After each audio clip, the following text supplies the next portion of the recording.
Bueno,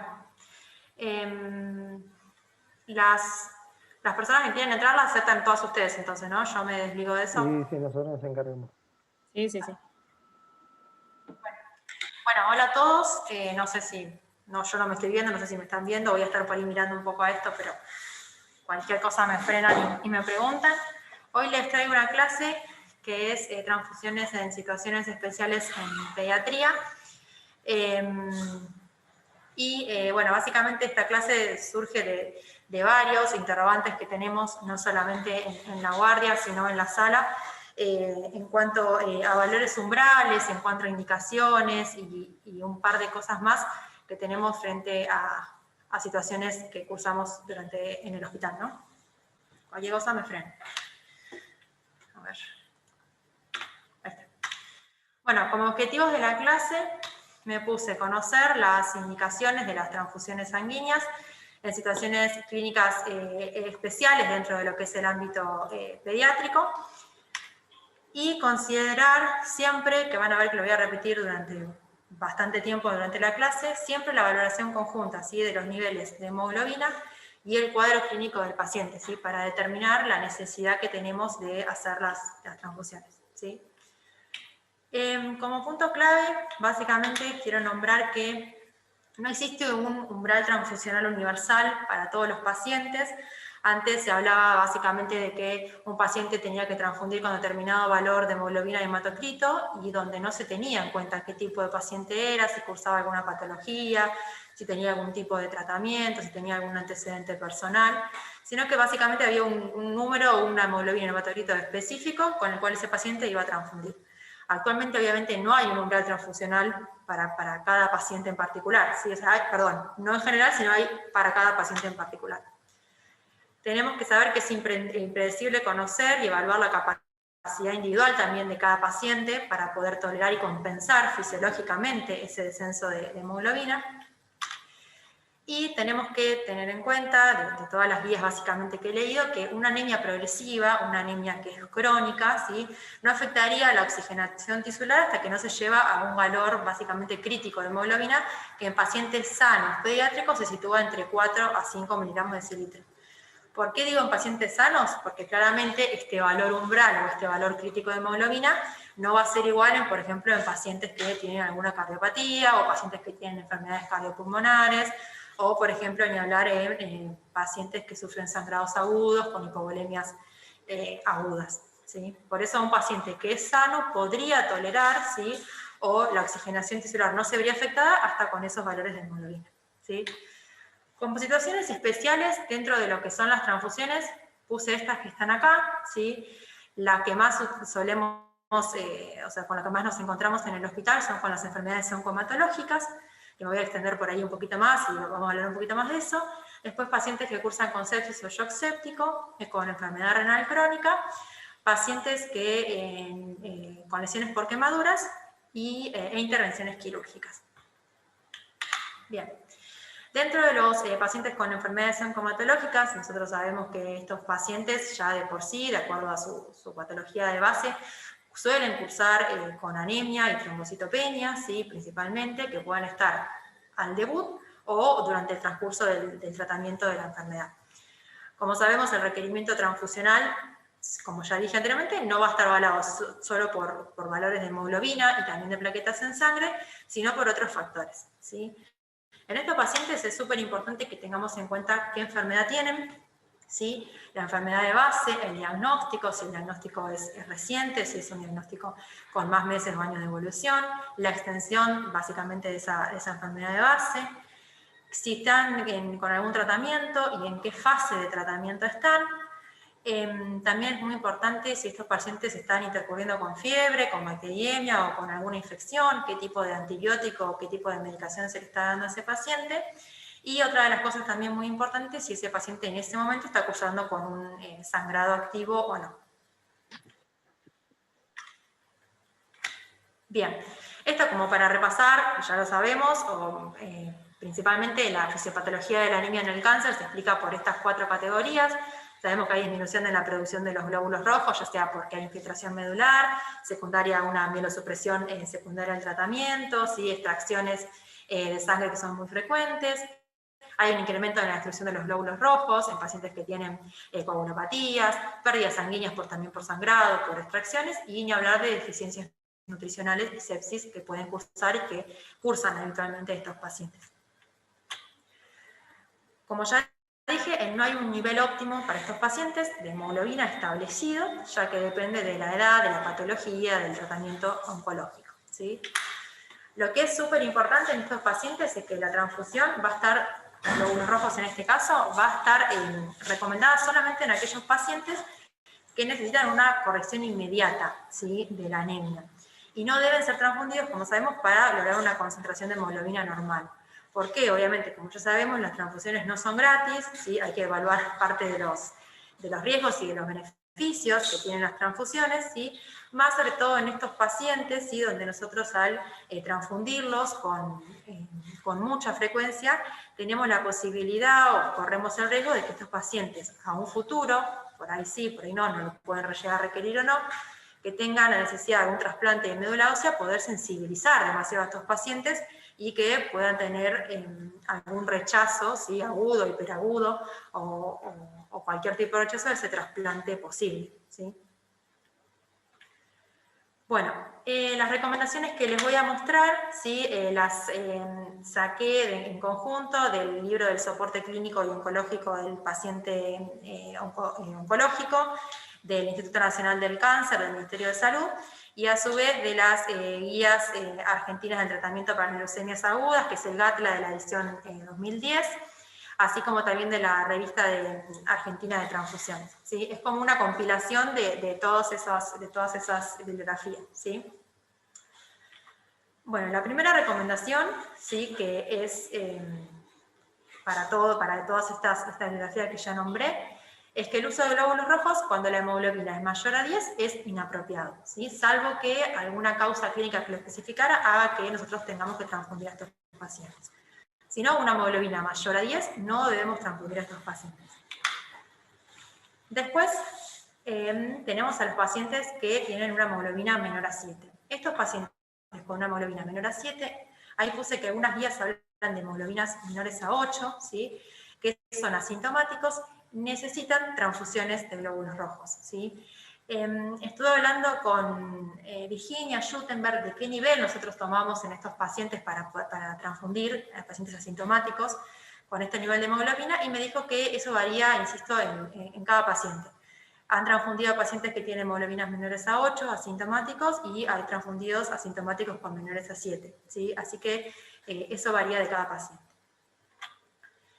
Y el rango entre medio de estos dos valores, que son las hemoglobinas entre 7 y 10, ¿sí?, que estos pacientes básicamente no tienen un requerimiento de transfusión, salvo que haya signos o síntomas, ¿sí?, o una evidencia subjetiva básicamente de que ese paciente tenga la incapacidad de satisfacer toda su demanda de oxígeno, que sea una anemia sintomática, que esté inestable, que tenga una insuficiencia respiratoria, que sea un paciente que vaya a entrar a quirófano con anestesia general. Esos pacientes podrían verse beneficiados entonces de esa transfusión, ¿sí? Bueno, acá les dije lo de la bibliografía. Después acá tenemos otras recomendaciones, que son los pacientes que están en tratamiento con radioterapia y con quimioterapia. Esto también lo saqué de esas guías, ¿sí?, pero las guías hablan de básicamente que para empezar un tratamiento con radioterapia necesitan valores de entre 10 a 12 de hemoglobina por miligramo de decilitro, y para la quimioterapia entre 8 a 10. La realidad, sí, es que en el hospital, por lo menos hablando con Virginia, me dicen que para empezar con valores, con tratamiento con radioterapia, ellos utilizan una hemoglobina por encima de 10, ¿sí? No hay una justificación, o por lo menos yo no encontré una justificación para eso. Y en pacientes con quimio me dijo que no tienen un valor específico para empezar, como dice ahí entre 8 y 10, sino que ellos empiezan con valores de hemoglobina, o sea, sin un valor único o un umbral de hemoglobina único. Y después tenemos estas dos recomendaciones, que son los pacientes con pérdida de sangre aguda, ¿sí?, o con una hemoglobina menor a 8 miligramos de decilitro, cuando no hay posibilidad de recuperación, y una hipovolemia secundaria sangrado agudo que no responde a cristaloides o colores. Esto lo pongo acá, pero estos dos últimos puntos obviamente no son específicos de los pacientes con enfermedades oncomatológicas. Esto pasa en un paciente sano que tiene una pérdida aguda de sangre o un paciente que tiene algún sangrado agudo por X causa o X patología que obviamente también tienen esa necesidad de transfusión. Como sabemos, la dosis es a 10 mililitros por kilo, ¿sí? Y algo que quería nombrarles acá, ¿sí? Es lo que es la anemia severa, ¿sí? Solemos encontrarnos a estos pacientes tanto en el inicio, en el debut de su enfermedad, o también durante el transcurso de la misma, con anemias bastante severas, ¿sí? Por debajo de hemoglobinas por debajo de 5.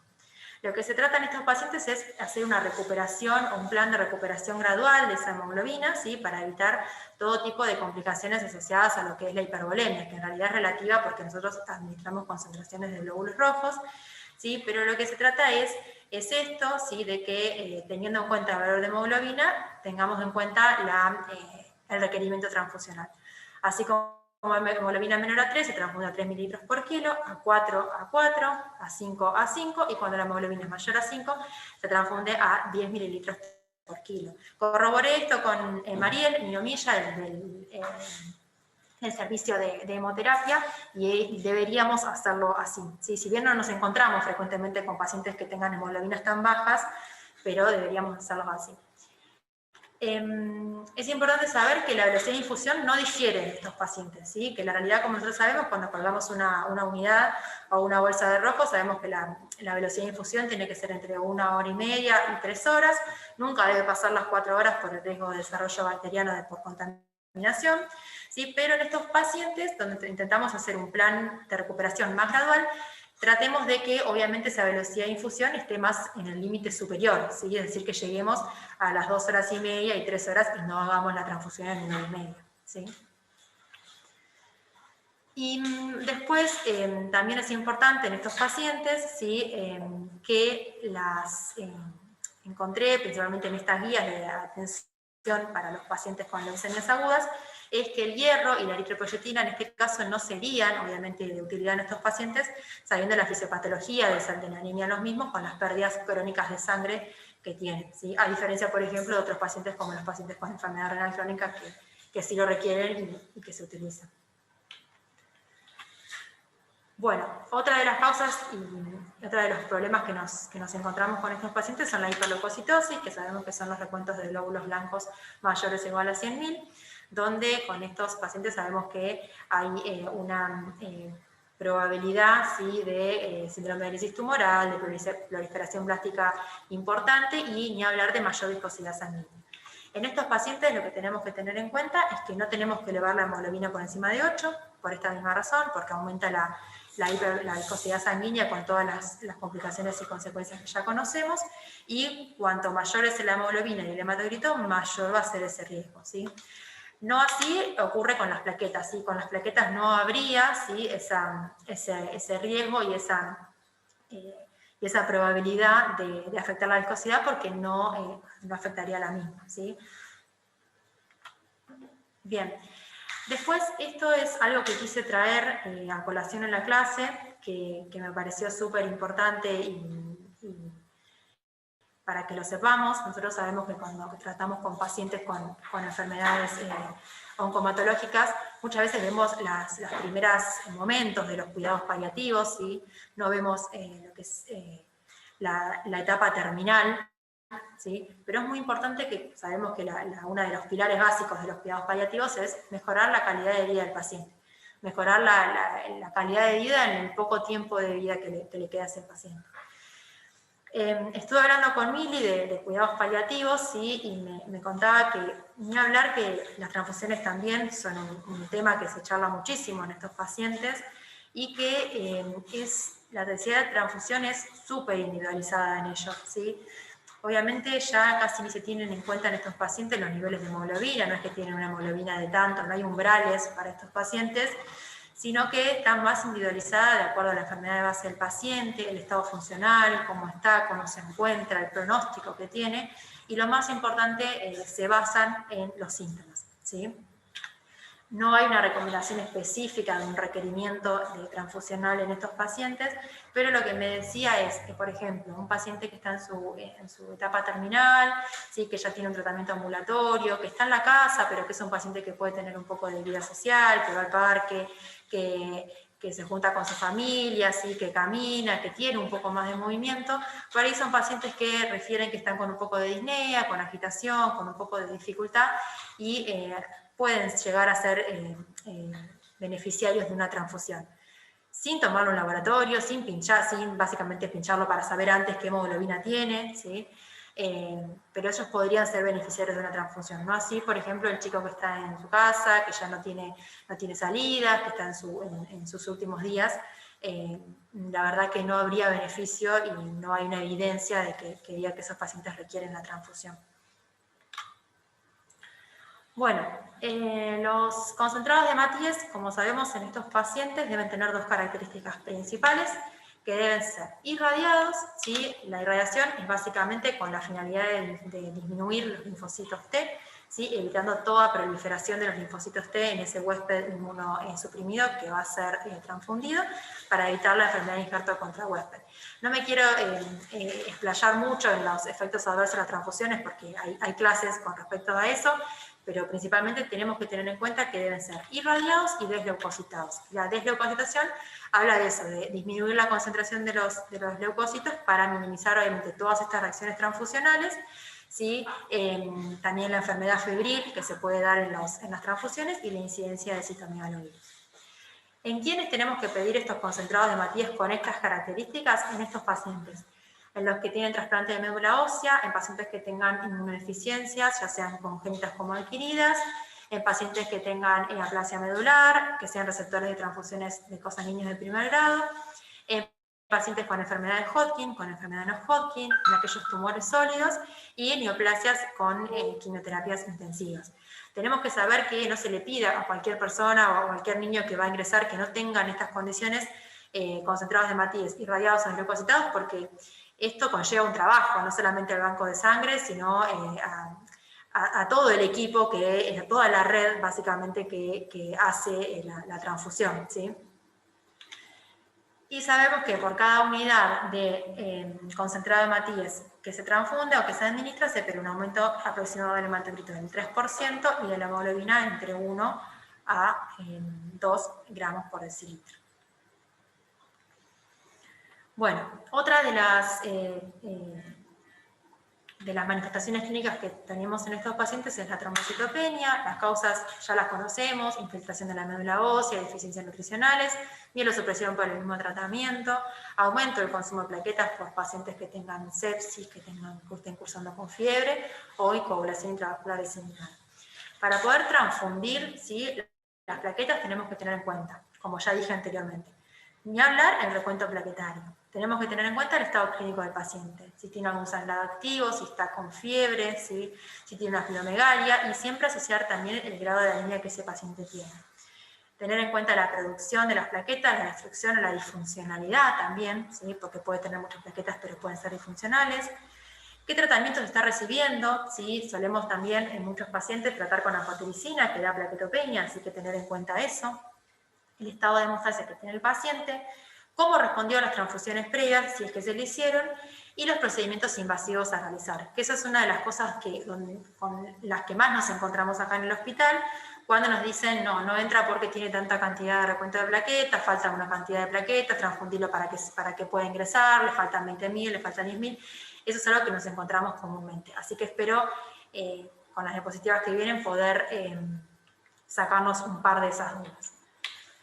Bueno, una unidad más o menos de plaquetas aumenta el recuento plaquetario en 50.000. Lo ideal es que nosotros podamos hacer, siempre que se transfunde plaquetas, saber cuál es la causa de esa trombocitopenia y siempre hacer un control post-transfusional, que lo podríamos hacer en media hora si quisiéramos, ¿sí?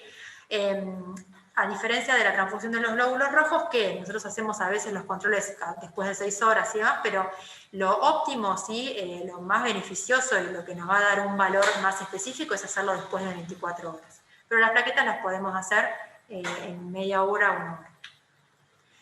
Bueno, las recomendaciones son las mismas, o sea, las obtuve de las mismas guías que ya les nombré anteriormente, ¿sí?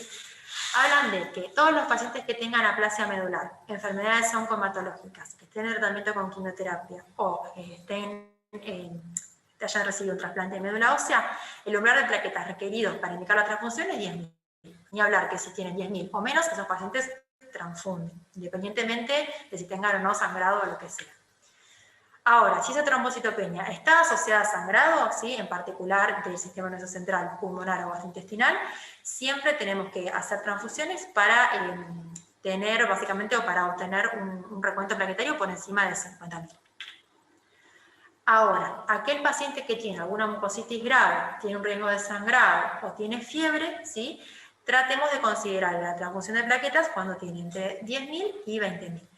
Estos son recomendaciones generales, insisto. Nosotros, como modo de ejemplo, teníamos un paciente, ¿sí? Por ejemplo, que estaba cursando una pancitopenia, ¿sí? El paciente estaba afebril y en un control de plaquetas tenía 18.000, ¿sí? El paciente en ese momento no tenía fiebre, ¿sí? No había riesgos de sangrado, ¿sí? Y hablamos con los hematólogos y dijimos, bueno, tiene 18.000, lo transfundimos o no, y en ese momento no se transfundió el paciente. Si llegaba a tener fiebre o si empezaban sangrados activos y demás, iba a tener la necesidad de transfusión, pero en ese momento no. Y después cuando tenemos una coagulación intravascular diseminada o hay alteraciones en la coagulación que son más frecuentes en pacientes que tienen leucemias premielocíticas, o esto es muy importante, pacientes que tienen un acceso limitado al centro de salud, por ejemplo, ¿sí? Son pacientes que viven lejos, que no pueden llegar, que frente a algún sangrado o frente a alguna complicación les va a costar llegar, por ejemplo, entonces donde el riesgo de sangrado puede ser mayor. En esos pacientes tratamos de tener un recuento plaquetario de entre 20.000 y 40.000. Y los tumores sólidos, que también lo quise traer a colación en la clase, el umbral requerido es menos de 20.000 plaquetas. Hablé con los chicos de onco también. No tienen un valor específico para cada tipo de tumor, ¿sí? Solo cuando tienen menos de 20.000 plaquetas transfunden. Ni hablar si tienen algún procedimiento quirúrgico, que ahora vamos a hablar un poco de eso, pero si no, menos de 20.000 plaquetas se transfunden. Acá les traigo una tabla que habla de los procedimientos quirúrgicos y la cantidad de plaquetas o el nivel recomendado de plaquetas, ¿sí? Que podríamos tener. Fíjense que en las neurocirugías se recomienda más de 100.000 plaquetas, en las cirugías mayores más de 50.000, en la colocación de catéteres acá hablan más de 40.000 plaquetas. Fíjense en las funciones lumbares de médula, en las funciones lumbares en los pacientes que tengan leucemias mieloides, más de 20.000, en las agudas linfoides más de 50.000. Acá les agregué algunas. Por ejemplo, en los pacientes que se le hace la punción aspiración de médula ósea, la PAMO, ¿sí? Se habla de que se requieren plaquetas mayor a 20.000. Hay situaciones que al diagnóstico la PAMO puede hacerse con recuentos plaquetarios, con cualquier tipo de recuentos plaquetarios, no habiendo, ¿sí? Básicamente una posibilidad de complicación. En extracciones dentarias, que nosotros en estos pacientes hacemos una evaluación odontológica periódica, y en las extracciones se necesitan más de 50.000 plaquetas. Y acá les puse un dato que me pareció interesante, que son la colocación de accesos venosos centrales, ¿sí?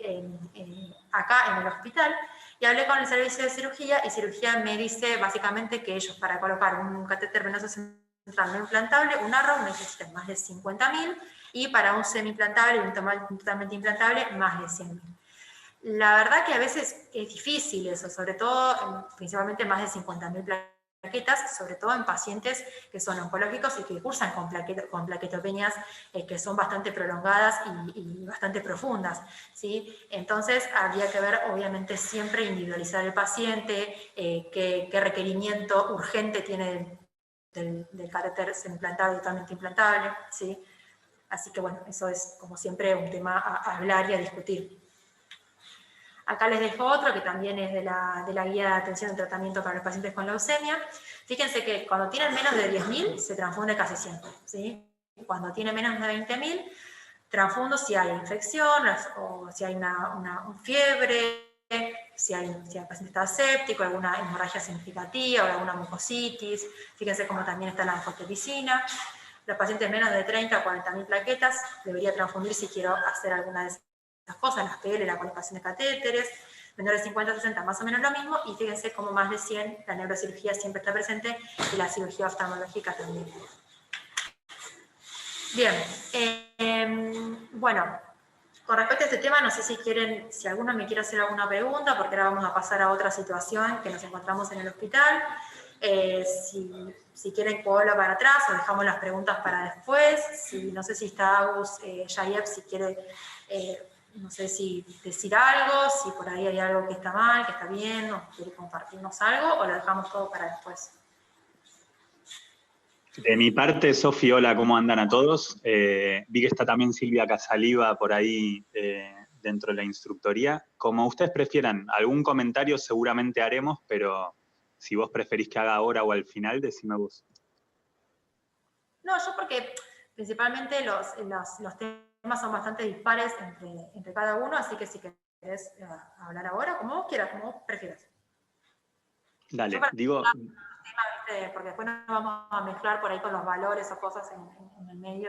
Dale, digo 2 o 3 cosas. Una de las cosas que marcabas en cuanto a la transfusión de glóbulos rojos en pacientes oncológicos, y que es verdad que a veces se intentan poner como valores absolutos y es difícil hacerlo porque depende de la condición del paciente. A veces un dato con el que nos guiamos es respecto a si el paciente recibió altas dosis de quimioterapia, eso por un lado, y también de si está ingresando o está saliendo de la pancitopenia post-bloque. Porque por plantear 2 situaciones opuestas y que eso creería que nos puede ayudar un poco al momento de tomar la decisión, una cosa es un paciente que recibió altas dosis de quimioterapia y que se encuentra 48, 72 horas después de haber recibido esa quimioterapia con un valor de 7,5 de hemoglobina, en el cual uno espera que en los próximos días ese valor disminuya más y por lo tanto tal vez es más agresivo con la conducta de transfundirlo, versus un paciente que tal vez recibió bajas dosis de quimio y ya pasaron 10 días desde que recibió esa quimioterapia y por lo tanto va a estar francamente en salida, y tal vez un valor de 7,5 haría que uno espere porque sabríamos que va a tender a resolverlo por sus propios medios. Entonces es real que el valor para transfundir glóbulos rojos en pacientes oncológicos suele estar entre 7 y 8, y nos guiamos un poco con si recibió altas dosis de quimioterapia o no, también si está en entrada o en salida de esa pancitopenia post-bloque, que como ya sabemos suele aparecer dentro de las 48 o 72 horas de terminar ese bloque, y que en las altas dosis de quimio los pacientes se recuperan 14 a 21 días después de haber hecho la quimioterapia, y como bien más dijiste, y es lo que más nos guía, según la clínica del paciente. Entonces, independientemente de estas consideraciones, si un paciente clínicamente amerita transfundirse y tiene un valor de 8, se hará, y si en realidad está estable, se esperará. Eso por un lado. Después también nombraste lo que es la transfusión en pacientes con hiperleucocitosis, que eso obviamente suele ser al momento del debut de una leucemia. La verdad que en tumores sólidos que yo recuerde no es algo con los que nos encontremos, pero sí en leucemias agudas. Hemos visto en el transcurso de estos años pacientes con hiperleucocitosis, con leucemias linfoblásticas y también mieloides, y sí tal vez recordar un paciente que uno ha visto que era un paciente con una linfoblástica que tenía 4 años y que en el contexto de su anemia, que tenía un valor de 4 de hemoglobina, presentaba una insuficiencia cardíaca congestiva con un tercer ruido. Por lo tanto, tener presente que un paciente que debuta tenga hiperleucocitosis no llevaría a evitar una transfusión si se encuentra sintomático. Lo digo porque a veces se genera duda, tanto en una hiperleucocitosis o si no lo estuviera este paciente con leucemia, de si se los puede transfundir o no, y yo para que no queden dudas, sin dudar se pueden transfundir estos pacientes y no ensombrece ni dificulta después el diagnóstico definitivo de su leucemia, que es a veces una pregunta que está dando vuelta. Hay una consideración que sí tiene que ver con lo que dijiste, que quisiera reforzar, que si el paciente tiene criterio de transfusión y tiene una hiperleucocitosis, a veces es prudente y se lo transfunde a 5 por kilo en lugar de a 10 para intentar evitar justamente alguna complicación trombótica. Después, otras de las situaciones que vemos, vos nombraste en sangrados agudos, cuándo transfundirlos, simplemente decir en la práctica que son pocas las veces que nos ha pasado pasado que frente a alguna situación clínica puntual, como esto que decíamos, ¿no? Un sangrado agudo, sobre todo en pacientes traumatizados, son pocas las veces que nos ha pasado que esto lleve a transfundirlo, pero como justo hubo hace poco 2 pacientes en realidad que tuvieron descensos bruscos de su hemoglobina en el contexto de un politraumatismo por un accidente en autos, me parece que es bueno decir que es algo infrecuente, pero que podría pasarnos en la práctica clínica. Hay un punto que me pareció importante respecto al número de transfusiones, sobre todo en pacientes oncológicos, y que tenemos que reforzar y ver que por eso a veces hay valores que hacen que uno intente esperar. Uno, por más de que hay clasificaciones y estratificaciones de las leucemias y de los tumores sólidos para ver cuáles tendrían más chances o cuáles tienen indicación de un trasplante, la realidad es que nunca sabemos cuál a los fines últimos va a terminar un trasplante de médula ósea, y sí es real que el número de transfusiones es una limitante en lo que tiene que ver con la buena respuesta, sí, la buena respuesta en realidad a la recepción de este trasplante, y se ha visto mayor cantidad de rechazos y sobre todo enfermedad de injerto contra huésped, que es una complicación que tienen los trasplantados según el número de transfusiones que se le hacen. Entonces, van a ver que a veces cuando se va y se viene sobre alguna de esas decisiones, tiene que ver también con esto de intentar limitar lo máximo que se pueda la transfusión de glóbulos rojos en pacientes oncohematológicos para mejorar el día de mañana la performance de los que podrían ser potencialmente receptores de un trasplante. Y después, y sí con esto lo último que digo, para acordar también qué es lo que hacemos en la práctica, en pacientes oncohematológicos con menos de 10.000 plaquetas es criterio de transfundirlos, así como está en las guías que vos nombraste, eso no está, digamos, en duda. Después también pusiste esto de que un paciente que tiene un sangrado activo, teniendo menos de 50.000 plaquetas, se debería transfundir, cosa que obviamente estamos todos de acuerdo. Pusiste si tiene un sangrado gastrointestinal, en sistema nervioso central, y no recuerdo en qué otro lugar decía, ahí estoy mirando, y pulmonar. En general, en realidad, si tienen un sangrado activo, independientemente de cuál sea el foco, porque por darte un ejemplo, ahí no veo que sea secundaria una gingivitis o lo que sea, y la verdad que también un paciente que sangra, no sé, mucosas, más allá cual sea, con menos de 50.000 plaquetas termina transfundido. Entonces, tal vez tener en la práctica menos de 10.000 se transfunden, menos de 50.000 si tienen un sangrado también se transfunden, y si algo que, por lo que estoy viendo con las guías que vos mostrás, es más de la práctica, en la práctica sí he visto que pacientes que tienen sangrados en sistema nervioso central, tal vez se intenta que tengan valores arriba de 100.000. Pero te vuelvo a decir, vos estás mostrando en las guías una cosa, y en la práctica a veces se intenta más de 100.000, sería cuestión de reverlo, y así nos permitiría a nosotros tomar mejores conductas si es que realmente el valor absoluto es 50.000.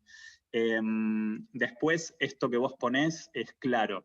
Ante alguna otra situación, una mucositis grave, un paciente con fiebre, el valor en la práctica que solemos usar es 20.000. Lo digo por estas cifras que vos ponés acá, que estamos de acuerdo, pero para ayudarle un poco a lo que hacemos en el día a día. Y los sólidos es verdad que se manejan con menos de 20.000. Entonces, como para que nos quede el concepto, menos de 10.000 en oncohematológicos no hay dudas. Si tienen un sangrado menos de 50.000, sería indicación de transfundirlos. Si el paciente pancitopénico post-bloque está teniendo alguna intercurrencia como una mucositis o tiene fiebre, seguramente un valor por debajo de 20.000 buscaríamos. Y esta consideración de que así como hemato, menos de 10.000 los transfunde, en sólidos menos de 20.000 tiende a transfundirlos. Después, respecto a los catéteres, es verdad que hay grandes diferencias en cuanto a criterios, y lo que intentamos en general es manejarnos con lo que dicen las guías, que son 40.000 a 50.000, independientemente del tipo de dispositivo que se vaya a colocar. Con eso me refiero a que sea un Arrow o que sea un totalmente implantable, como es un portal, o un semi-implantable. En general las guías no hacen una disquisición del tipo de dispositivo, sino simplemente si son accesos venosos centrales. En la práctica nos guiamos más con el valor de 50.000, que es un poco lo que vos mostrás, ¿no? 40.000, 50.000, y no encontramos hoy por hoy asiduo para valores más altos, entendiendo que los cirujanos muchas veces los solicitan. Y lo último respecto a las punciones lumbares, que esto sí, yo lo estoy viendo ahora que vos lo ponés. En la práctica, en general, para hacer una punción lumbar, independientemente de la patología, sea una leucemia o no, se intenta que tengan arriba de 50.000 plaquetas. No sé por qué la guía dirá que en mieloides se puede más de 20.000, porque en realidad el riesgo de tener un sangrado al momento de hacer una punción lumbar en pacientes con leucemia, creería que se traspola uno al otro, no es que la mieloide. Así que ese dato sí, de las cosas que mostraste, es tal vez el que más duda me genera, y si fuéramos a la práctica, en la práctica, sea una mieloide o una linfoblástica, se transfunden con más de 50.000. Así que bueno, eso como para mostrar un poco de la práctica clínica y darle también sustento a todo lo que vos pusiste ahí, qué cosas escapan un poco de lo que hacemos habitualmente y que deberíamos rever. Lo de la punción lumbar, sin dudar, salvo que tomáramos otra normativa, sería 50.000.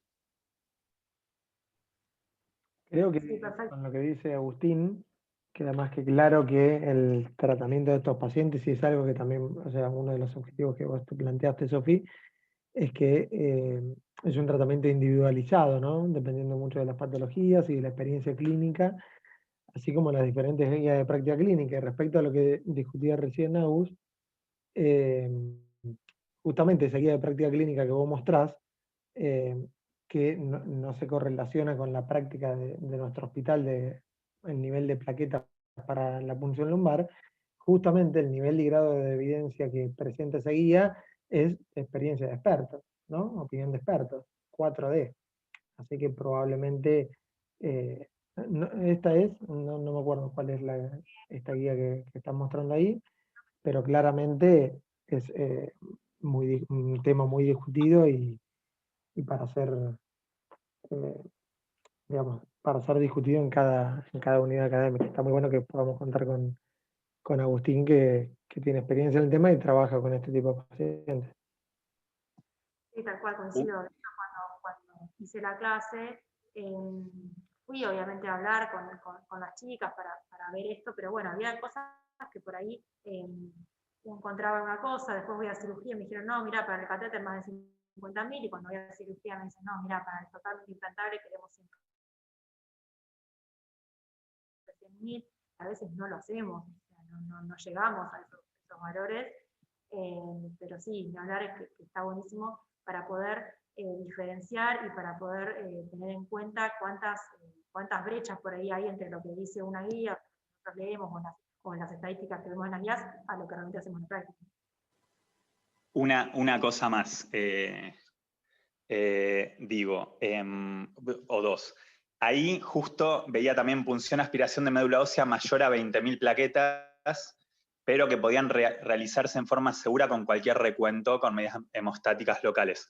Lo mismo, yo para llevarlo a la práctica, en general para hacer una PAMO, no se requiere un nivel plaquetario, y el ejemplo más claro lo van a ver con las púrpuras trombocitopénicas idiopáticas, las PTI en las cuales en principio no deberían recibir una transfusión de plaquetas, y los que la reciben es bajo indicaciones específicas de sangrados refractarios que no responden a otras medidas y que llevan a riesgo justamente del paciente. Salvo esas situaciones, el ejemplo más claro es la PTI. Tienen 0 plaquetas y no se les transfunde para hacer una punción aspiración de médula ósea en los casos que decide hacerse porque haya duda diagnóstica, ¿sí? Porque a veces pasa eso, en las PTI hay criterios clínicos para definirlas, y por lo tanto el hacer una PAMO queda un poco a criterio del centro tratante, como para definir realmente que sea una PTI y no que sea otra enfermedad hematológica. En esos casos no se los transfunde y se les hace la PAMO con 0 plaquetas.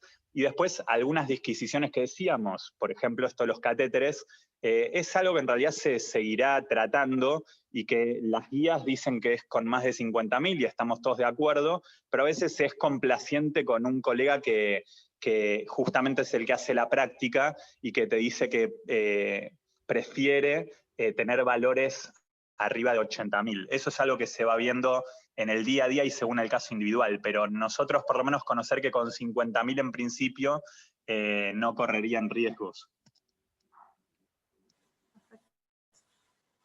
Bueno, bárbaro, gracias a vos. Bueno, ¿corre? Bueno, finalizando con este tema, vamos a hablar un poco de los pacientes pediátricos con sepsis y shock séptico. ¿Sí? Las recomendaciones las obtuve de esta guía, que es las guías internacionales de la campaña para sobrevivir a la sepsis, para el tratamiento de niños con shock séptico y la disfunción orgánica asociada a sepsis, que son de febrero del año pasado.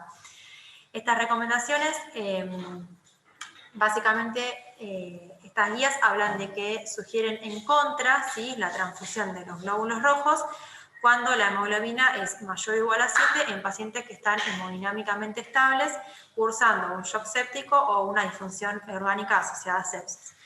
Tienen un nivel, una recomendación débil y un nivel de evidencia, o sea, una evidencia de baja calidad, ¿sí? Pero tenemos que saber que estas guías, ¿sí?, son las mejores que tenemos, las más actualizadas que tenemos, ¿sí?, son las guías que más reconocidas a nivel internacional están, ¿sí? Son guías que se hicieron básicamente con estudios propios en adultos, ¿sí?, y que las recomendaciones en niños fueron extrapolaciones de adultos, ¿sí? No hay una guía, no son estudios realizados sobre niños, ¿sí? Pero evidentemente, independientemente de esos, que la recomendación es bastante débil, de baja calidad, son las que tenemos y son las que, con las cuales nos manejamos, ¿sí? Para que sepan, hemodinámicamente estabilizado, lo que define esta guía como una presión arterial media superior a 2 de vida estándar por debajo de lo normal para la edad y sin aumento de medicamentos vasoactivos durante al menos 2 horas. Estas guías básicamente no pueden hacer una recomendación sobre los umbrales de transfusión de hemoglobina en los niños en estado crítico con shock séptico inestable, ¿sí? O sea, que no están estabilizados hemodinámicamente.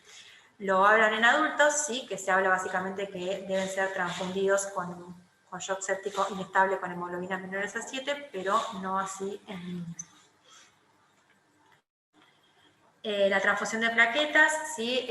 No hablan en contra o sugieren en contra la transfusión profiláctica de plaquetas, ¿sí?, basado únicamente en el nivel de plaquetas en niños que no están teniendo no sangrantes o no con sangrantes activos, con shock séptico o sepsis. De hecho, se habló de que pacientes que han tenido transfusiones profilácticas, ¿sí?, en niños que son críticos con shock y sepsis, una asociación de peores resultados clínicos, ¿sí?, con mayor tiempo de estadía en la terapia, ¿sí?, mayor difusión orgánica sistémica progresiva y un aumento de la mortalidad, ¿sí? La evidencia, como insisto, no hay un umbral de plaquetas en que la transfusión estaría indicada en estos pacientes con shock séptico o sepsis. Se habla obviamente de que el riesgo de hemorragias y de sangrados espontáneos va a ser mayor cuanto menor sea el número de plaquetas, entre 10.000 y 20.000, ¿sí? Pero principalmente tenemos que tener en cuenta esto, ¿sí?, que son estudios extrapolados de adultos, ¿sí?, pero es la mejor evidencia que tenemos en este momento para estos niños, ¿sí? Bien. Voy a hablar un poco ahora de los pacientes con enfermedad renal crónica a la espera de trasplante renal. ¿Sí? Nosotros sabemos que la anemia en los pacientes con enfermedad renal crónica tiene un origen multifactorial, ¿sí?, ya sea por el déficit de hierro, por hipoaporte, por pérdidas por vía digestiva, ¿sí?, o por extracciones sanguíneas frecuentes. El déficit de eritropoyetina, obviamente dado por la enfermedad renal crónica y la baja producción de la misma, y la mayor fragilidad y la disminución de la semivida de los glóbulos rojos, ¿sí? Estas recomendaciones se las saqué del libro de nefrología pediátrica de la Sociedad Argentina de Pediatría del 2017, que en estos pacientes sí, uno siempre trata de mantener los niveles de hemoglobina normales para la edad, ¿sí? Siempre se debe corregir el déficit de hierro, tanto con aportes de hierro, con aportes de vitaminas y ácido fólico, y un tratamiento esencial en estos pacientes es la eritropoyetina externa, ¿sí?, que obviamente va a disminuir las transfusiones de glóbulos rojos y todas sus consecuencias. Bueno, sabemos que principalmente en los pacientes que van a recibir un trasplante, ¿sí? En este caso en los pacientes que van a recibir un trasplante renal, siempre debemos de determinar, tanto en el paciente que va a ser donante como en el paciente que va a ser receptor, la compatibilidad, ¿sí? El sistema de compatibilidad HLA. ¿Por qué? Porque hay una relación directa, ¿sí? Entre la compatibilidad y la evolución de un probable injerto o un futuro injerto que va a tener ese paciente, ¿sí? Sabemos que a mayor grado de incompatibilidad en el sistema HLA, menor va a ser la supervivencia de ese injerto, ¿sí? En estos pacientes lo que tenemos que tener en cuenta es que todos los pacientes, el paciente que va a ser receptor, ¿sí? de ese trasplante renal, se lo estudia básicamente por periodos establecidos, ¿sí? Y se estudia principalmente si ese paciente que va a ser receptor desarrolla, ¿sí? algún anticuerpo, ¿sí? anti-HLA, es decir, algún anticuerpo, ¿sí? En contra de algún antígeno específico que puede llegar de su donante. ¿Sí? Se los estudia siempre a estos pacientes para evaluar sus anticuerpos y principalmente se los estudia ante eventos sensibilizantes. ¿Cuáles son esos eventos sensibilizantes? Las transfusiones sanguíneas son uno de ellos, ¿sí? Ser trasplantados, ¿sí? Inmunizaciones, embarazos en adolescentes, y ni hablar de trasplantes previos fracasados, ¿sí?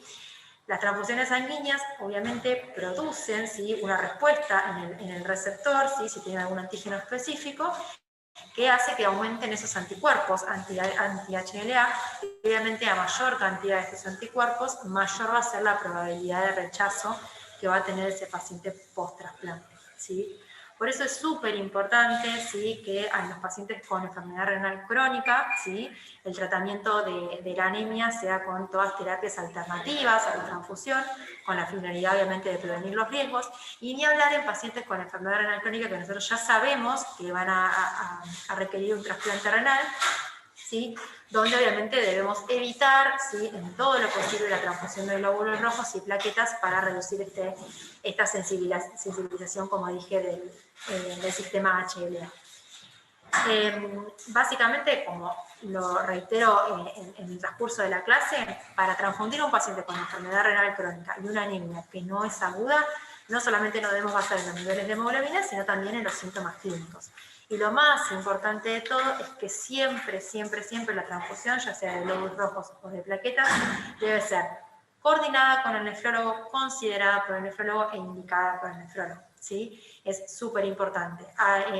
Lo que también tenemos que tener en cuenta es que, por ejemplo, un paciente con enfermedad renal crónica a la espera de trasplante tuvo un evento sensibilizante, por ejemplo, una transfusión, ¿sí?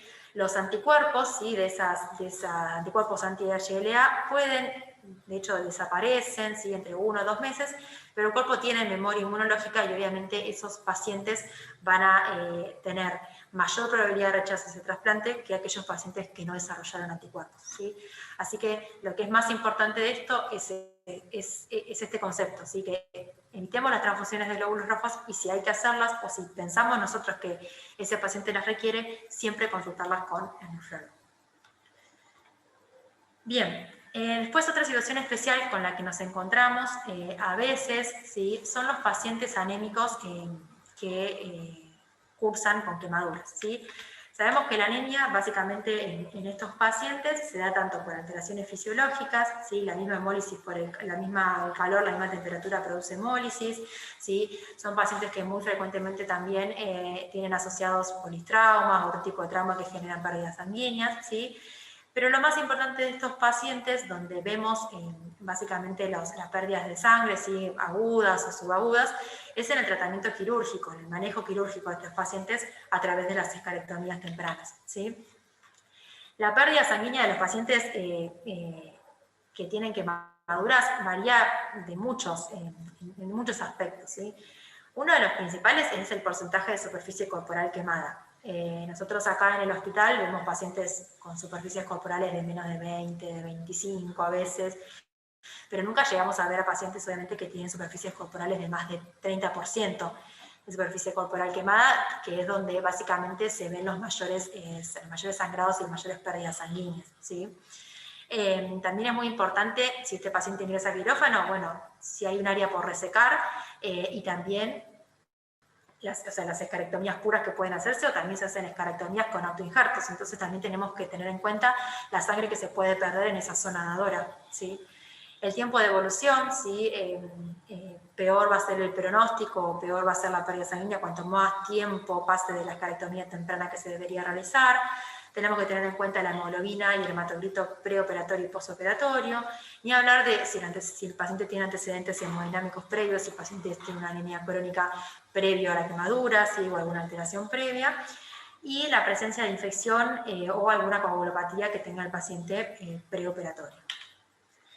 Les traje este artículo, no es la idea de la clase contárselos y andar mucho en este artículo, pero es un artículo de la Sociedad Argentina de Pediatría, de la que participó el doctor Hugo Basílico, que habla de los requerimientos transfusionales para pacientes que sufrieron escarectomías en niños quemados en el Hospital Garrahan. Se estudiaron a todos los niños que ingresaron en la unidad de quemados durante un año, ¿sí? Con porcentajes de quemaduras de superficies corporales quemadas variables que requirieron escarectomías, ¿sí? Las conclusiones no vienen a la clase de ahora, ¿sí? Sino que hablan más que estos pacientes, se los dejo para que lo lean porque está muy interesante, que estos pacientes, de acuerdo a la superficie corporal quemada, de acuerdo a la superficie corporal dadora, al peso del paciente, van a requerir determinados valores de hemoglobina, ¿sí? A transfundir. Una de las conclusiones del estudio es que actualmente se cree, como ya dije en el principio de la clase, que el oxígeno, básicamente el transporte de oxígeno y la hipoxia tisular, llegaría con niveles por debajo de hemoglobinas de 6, de 7, ¿sí? O de hematocrito de hasta 28-25% en pacientes que son normovolémicos, ¿sí? Así que podrían estos pacientes tratarse de esa manera, ¿sí? Las transfusiones profilácticas no serían necesarias, ¿sí? En estos pacientes para, por ejemplo, entrar a quirófano. Doy un ejemplo. Si un paciente está quemado con una superficie corporal, no sé, del 10%, y se tiene que hacer una escarectomía del 5%, ¿sí? Que son escarectomías por ahí que son chiquitas, que son menores, ¿sí? Y tiene una hemoglobina, por ejemplo, de 9, ese paciente podría ingresar a quirófano, o hasta de 8 podría ingresar a quirófano sin hacer una transfusión sanguínea profiláctica previa, ¿sí? Lo que ocurre acá en el hospital, que es lo que hablé con Silvia, con Laura y con Juliana, es que básicamente en estos pacientes, más que nada por el pedido del servicio de anestesiología, los pacientes que van a ser tratados quirúrgicamente con una escarectomía, independientemente de la escarectomía que sea, quieren hemoglobinas mayores a 10 o hematocritos mayores a 30, ¿sí? A veces los pacientes por ahí con una hemoglobina de 9, 9,5, por ahí en esos pacientes se transfunden previo que ingresen a quirófano, ¿sí? Para tener un valor óptimo según lo que ellos necesitan, ¿sí? Pero no sería indicación, ¿sí? No estaría necesaria, no sería necesaria esa profilaxis cuando si el paciente ni hablar que no tenga síntomas ni signos, si el paciente tiene signos de síntomas, sí, pero si no hay ausencia de signos y síntomas, y como dice ahí, no hay una disfunción cardiovascular o una deficiencia de oxígeno evidente, no deberían ser utilizadas las transfusiones.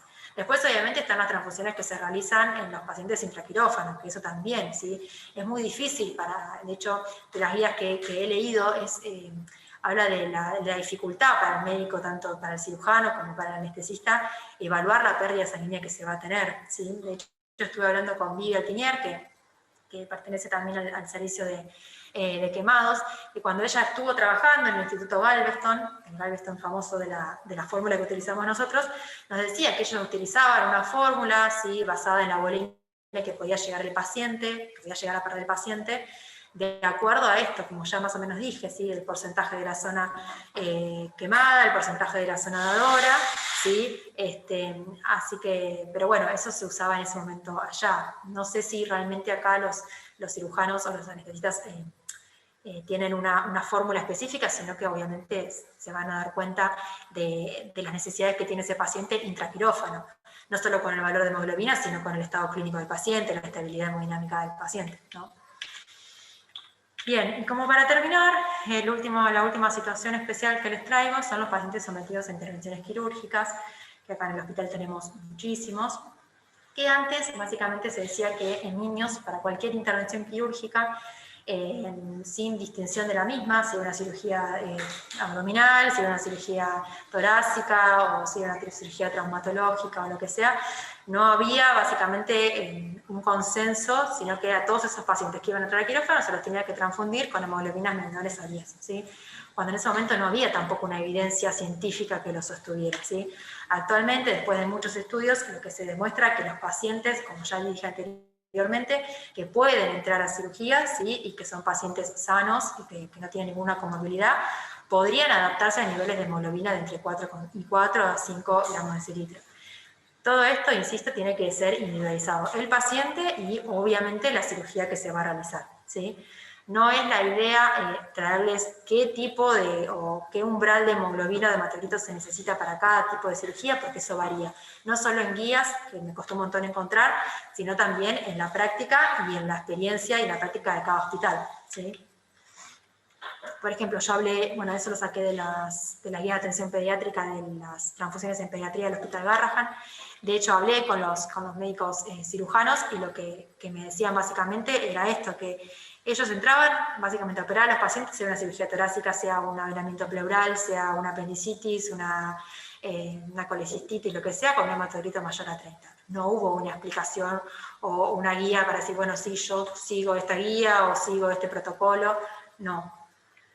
Ni hablar que en el periodo intraoperatorio, obviamente, como ya dije, con los pacientes quemados, van a ser transfundidos aquellos que presenten inestabilidad hemodinámica, que hayan una pérdida aguda y conjuntamente con el nivel de hemoglobina.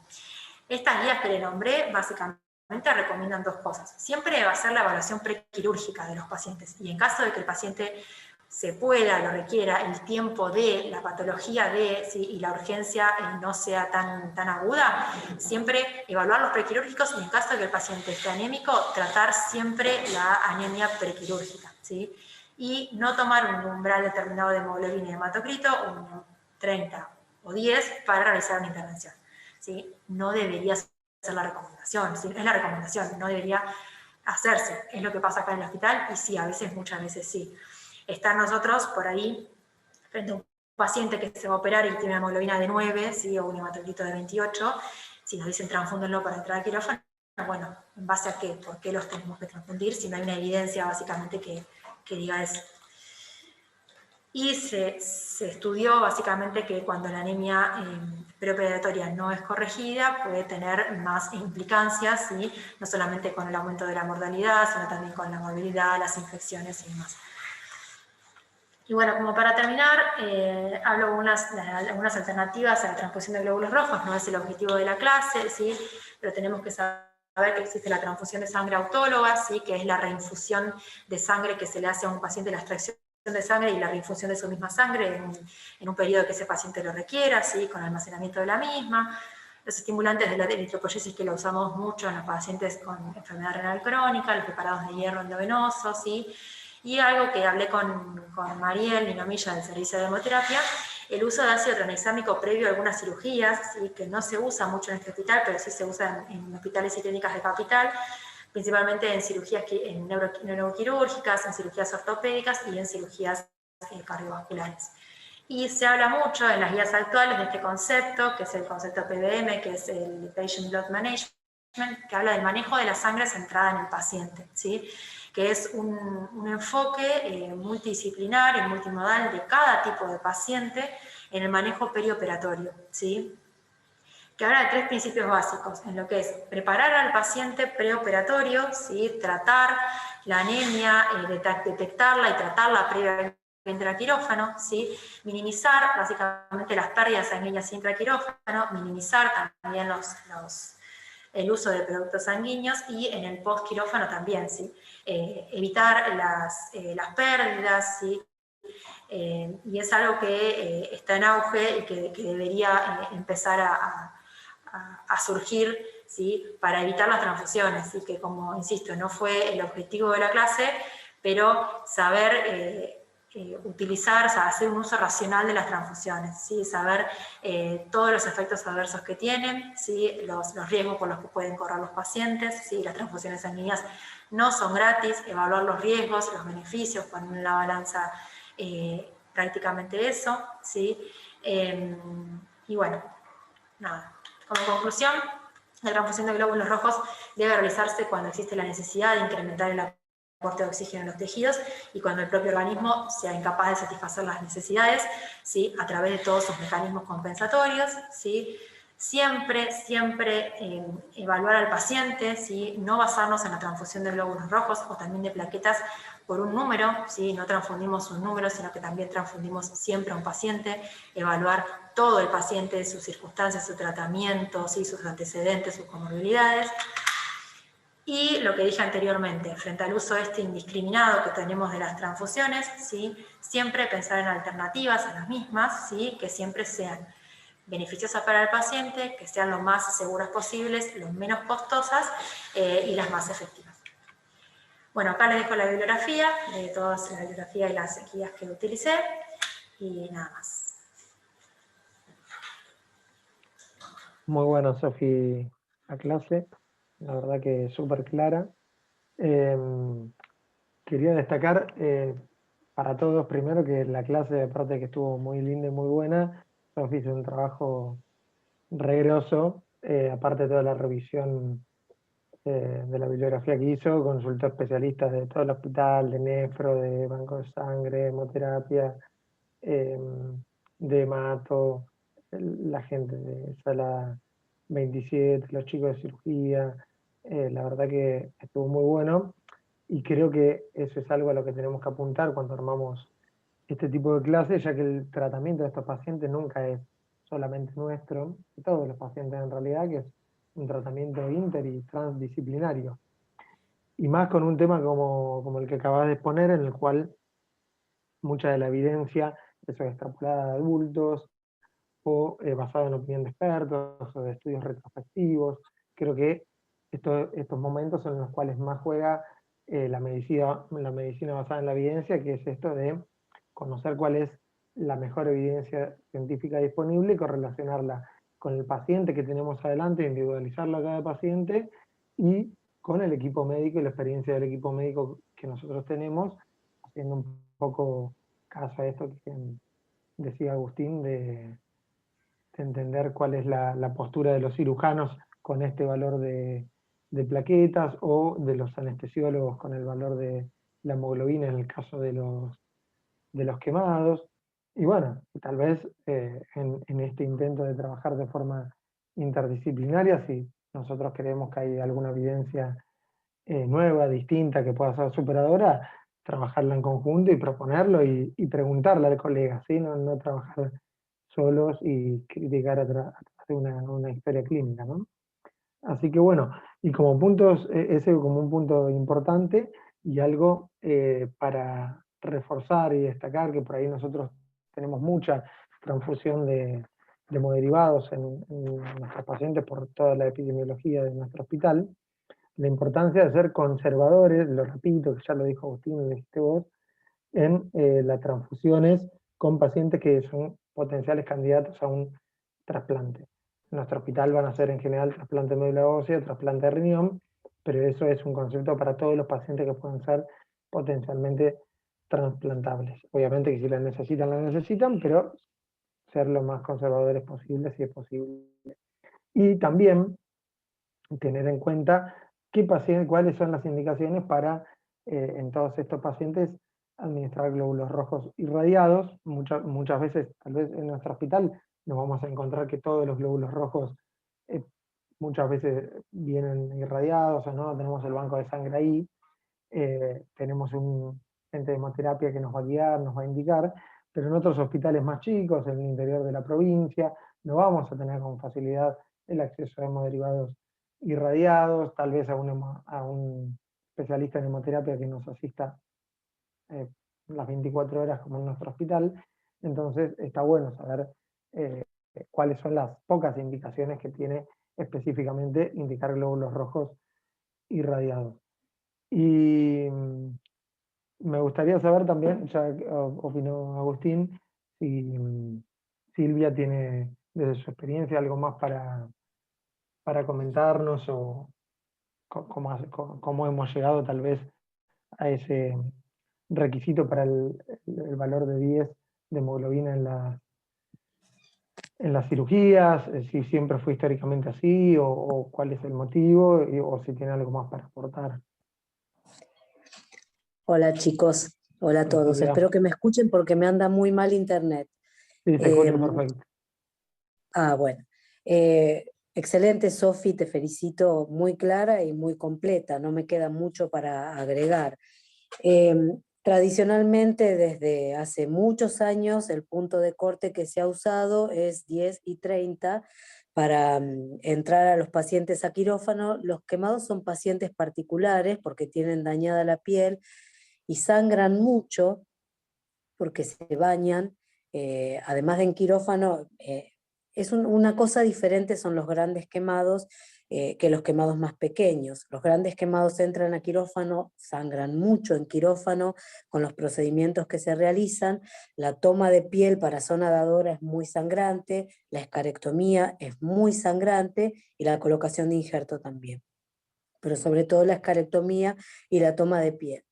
Y a veces en los grandes quemados, hablando en los grandes quemados, hay 2 o 3 cirujanos trabajando en distintos segmentos corporales y hay un sangrado muy importante y muy agudo. Y el organismo esto no lo tolera. Por eso siempre, en realidad la tendencia en el último tiempo es bajar el punto de corte a 7, 8 por todos los conocimientos, por todo lo que Sofía ha dicho, pero esto no se ha logrado.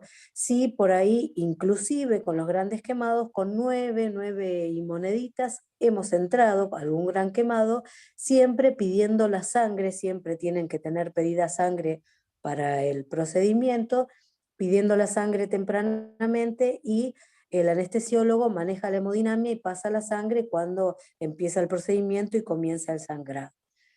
En los quemados de menor tamaño, en realidad tenemos un gran problema porque la intención es transfundir lo menos posible. Esto también depende del tiempo de evolución. Cuando los chicos, en nuestro caso, se bañan, sangran, algunos mucho, en cada baño, y cuando la quemadura no cura y uno les tiene que hacer el laboratorio prequirúrgico inmediato para que entren a quirófano, se encuentra con hemoglobinas a veces muy bajas. Cuando la hemoglobina es 6 o 7, casi que no lo discutimos porque sabemos que el procedimiento, aunque sea un injerto chico, va a sangrar, y en general sabemos que va a ser suspendida la cirugía si no lo transfundimos previamente. Pero los chicos que tienen una hemoglobina de 8 para arriba, tratamos de charlar sobre todo con los cirujanos plásticos y con los anestesiólogos, porque cuando el injerto es chico, en realidad con una transfusión pedida para manejar en ese momento el sangrado, la pérdida aguda, es suficiente. Hay un acceso mucho mayor ahora que en los años anteriores, pero en general los anestesiólogos quieren 10 y 30 y han suspendido muchas cirugías por esta razón, lo cual nos hace trabajar a veces de una forma un poco forzada. Y otra cosa que quería recalcar es ver el tiempo de evolución en el que está el chico, porque los chicos siempre están borderline, porque entre cirugías son chicos que están estresados en CIRS, con quirófanos, con fiebre permanentemente, con quirófanos permanentes, en general están borderline con 8, 9, 10, 11, no mucho más que eso. Pero sí hay que tener en cuenta que cuando cuando ustedes vean un paciente quemado que vino de quirófano y le hacen el control postquirúrgico y es, no sé, 8,5, en ver cómo está el paciente, pero pensar cuál es el momento evolutivo, porque si es la primera cirugía en un paciente que es un 30%, que es lo superior que recibimos, probablemente ese chico tiene muchos quirófanos por delante y va a necesitar en algún momento una transfusión. Ahora, si tiene 8,5 y lo injertaron y está terminado, salvo que el chico tenga clínica de insuficiencia cardíaca, tenga un soplo, esté extremadamente taquicárdico, uno tiene que tolerar ese valor y no transfundirlo, pensar en el momento evolutivo del paciente. En general los chicos quemados son politransfundidos, no tanto los nuestros, pero sí los quemados graves, por todo esto que expliqué antes. Y sí usamos ácido tranexámico en los dos hospitales, sobre todo no lo usamos sistemáticamente. Sí lo usamos cuando los cirujanos nos cuentan que el paciente sangró más de lo que ellos esperan que sangre de acuerdo a lo que hicieron. Ellos tienen como una visión y una costumbre de esperar un sangrado para la toma que hacen o para la escarectomía que hacen. También el tipo de escarectomía sangra alguno más que otro. La escarectomía superficial sangra muchísimo y la escarectomía profunda mucho menos. Y cuando los cirujanos ven que el sangrado que se produce es muy profuso, se indica ácido tranexámico antes de la cirugía, y esto realmente ha sido beneficioso. Y bueno, creo que no anoté ninguna otra cosa más. Si me olvido de algo, perdón. Y muy, muy clara y muy linda la clase, Sofi.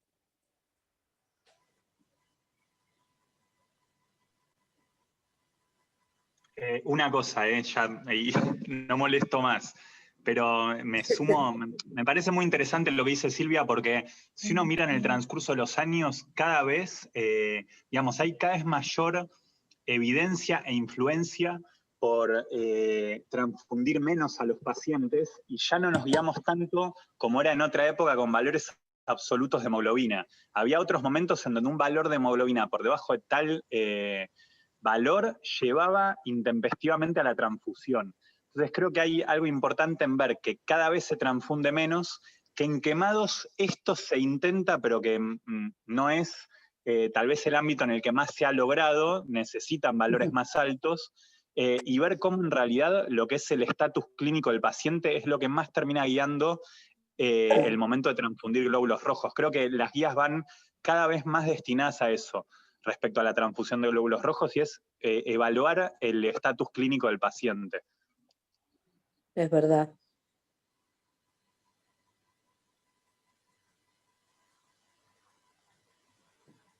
Sí, de hecho es lo que leí en la mayoría de todas las guías, y lo repetí, creo que los cansé de repetir tanto eso, ¿no? De no basarnos en un valor de hemoglobina y hematocrito, sino contextualizar siempre al paciente. Quería decir que por ahí para los chicos, los R1, o por ahí alguno de nosotros que no las vio, hay una clase que dieron las chicas el año pasado, Flor Miguel, Costi Padula y Lucy Vila, de transfusiones en pediatría, donde básicamente la clase se centra en los efectos adversos, y está muy buena para que la vean. No era el objetivo de mi clase porque iba a tardar muchísimo y era muy larga, pero está buena para que la vean en continuación a esto. Muy bien. Bueno, Sofi, muy bien. Nada, una reflexión final, muy clara la clase. Lo que viniste diciendo durante toda la presentación, ¿no? Y que hiciste énfasis en eso, que cada paciente es particular, la disponibilidad que tenemos en el hospital de poder charlar con los distintos especialistas cuando nos pasa por guardia, alguna de estas situaciones, la disponibilidad que tienen para recibir esas digamos, sugerencias. Y lo que nos queda como desafío sería consensuar con las distintas especialidades, ¿no? Valores o situaciones para hablar todos un mismo idioma y manejar todos como los mismos criterios, ¿no? Eso queda como un desafío para adelante.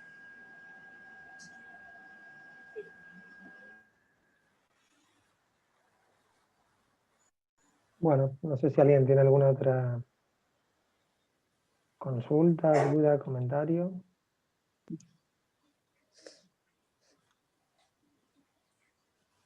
Bueno, si nos vamos dando por finalizado.